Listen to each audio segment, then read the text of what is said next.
Ladies and gentlemen, my next guest tonight is a scholar of nonviolent resistance who has worked with movements all around the world and is co-author of the book, Why Civil Resistance Works. Please welcome Dr. Maria J. Stephan.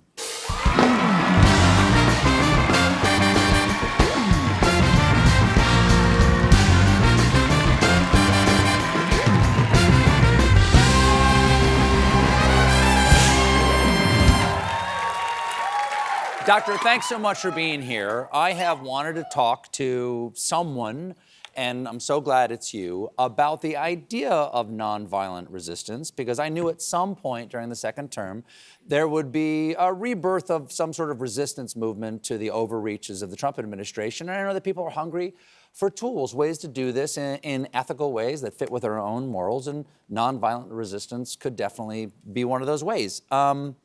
People will resist authoritarianism.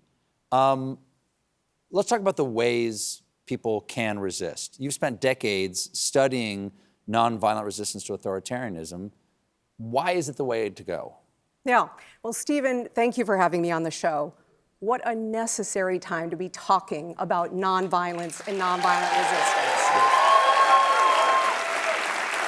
And yes, and we are seeing nonviolent resistance blossoming all across this country. And I'm especially thinking of Minneapolis right now, in Minnesota.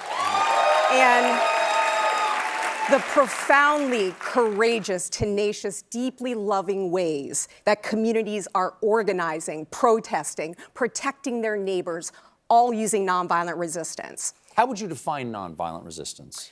So nonviolent resistance is a powerful form of collective action. It's where ordinary people coordinate a range of different tactics: protests, boycotts, strikes, walkouts, mutual aid, to build power, to disrupt injustices, and to liberate themselves from oppression. So it's a way of fighting back without the threat or use of violence. Okay, what can people do right now? Like, what's a simple tool people can use? Well, you know, I've got in my pocket here, Stephen, a whistle. So what people are doing is they are organizing neighborhood groups. They are taking Know Your Rights trainings. They're learning how to intervene. And one of those ways is blowing a whistle to let their neighbors know that ICE is there and that they are there to stand with them and to defend them. Can I hear it? Can I give it a little? Yeah, check it out. Take a try. There you go. It's not only a good warning, but it's oddly cheerful. I feel like Thomas the Tank Engine has joined the resistance. Let's talk about things like a general strike. Has America? It's a very European thing to have a general strike. Has America ever engaged in a general strike? Like, that's enough, we're not showing up to work tomorrow? So we've never had a general strike.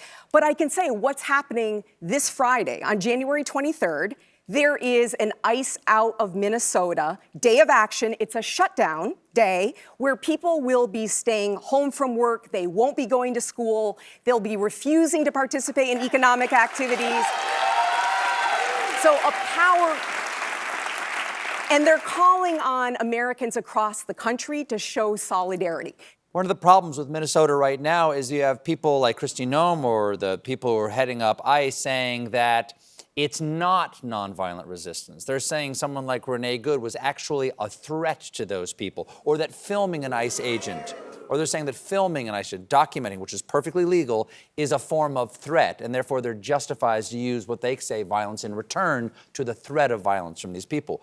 What do you do when what your nonviolent action is perceived of or called violence by the people who can use violence against you? Yeah.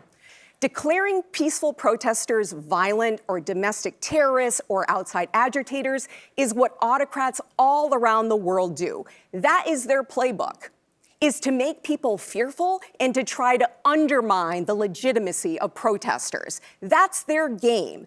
And so what are we seeing in Minneapolis right now? What have we seen in our history in this country? Think about the civil rights movement, profound state violence used against protesters. They prepared, they trained, they role-played, they organized, all to make that political violence backfire. Think of Selma, the peaceful march. So when peaceful, disciplined protesters confronted the dogs, the hoses, the response, it revealed the cruelty when the disciplined protesters were faced with this form of violence. And so that's how disciplined nonviolent resistance can make state violence repression backfire.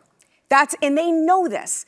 They know that nonviolent resistance is something they can't handle. So they'll do anything in their power to undermine the legitimacy of these protesters, to call them domestic terrorists, to foment violence so that they can justify crackdowns.